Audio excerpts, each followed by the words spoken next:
Cette année, c'est le Poussari Jérôme Nagapin qui officie. C'est le fils de Jocelyn Nagapin, lui-même Poussari et fondateur de ce temple créé au Moule en 1989, le temple Sarawastri.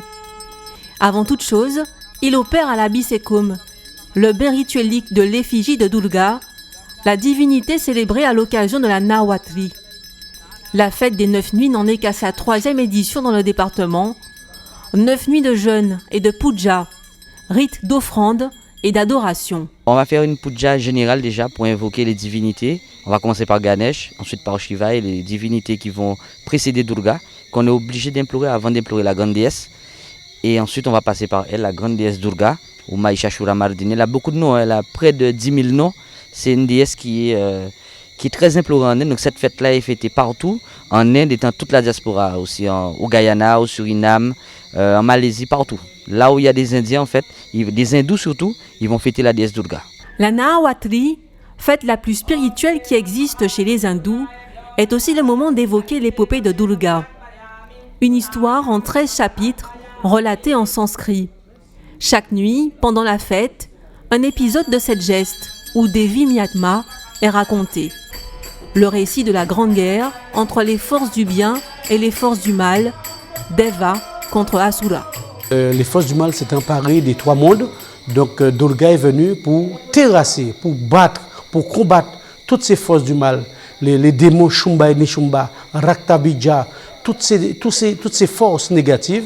Eh bien, il a fallu que toutes les divinités se mettent ensemble, Brahma, Vishnu, Shiva, toutes les forces divines pour pouvoir contrecarrer les forces du mal et donner naissance à la mère Durga.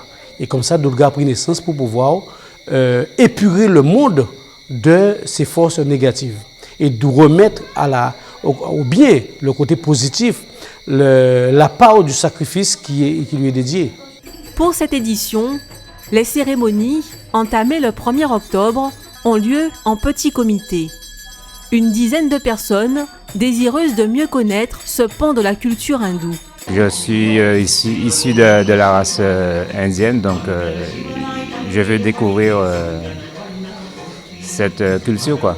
Cette fête est très importante pour moi. C'est quelque chose que nous essayons de développer ici en Guadeloupe. C'est une fête qui est quand même célébrée partout en Inde et partout dans la diaspora indienne. Donc nous avons la déesse Maliamma en Guadeloupe que nous vénérons et c'est un peu à cette déesse qu'est dédiée cette fête. À la déesse, à la Shakti, à la forme féminine, à la puissance féminine, voilà. Quand on vient, on attend toujours avoir mieux, hein. On n'attend pas autre chose. Car participer à ce rituel, c'est faire en sorte d'enlever toutes les souffrances, tout ce qui est négatif.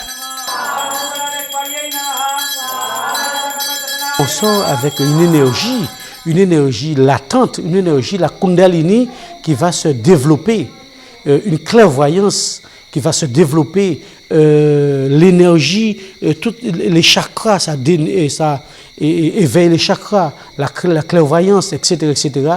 Donc on sort avec une positivité, une énergie à en donner. L'année prochaine, la famille Nagapin projette d'inviter un plus large public pour faire de la Nawatri un rendez-vous aussi important que les autres, déjà bien installés dans l'archipel.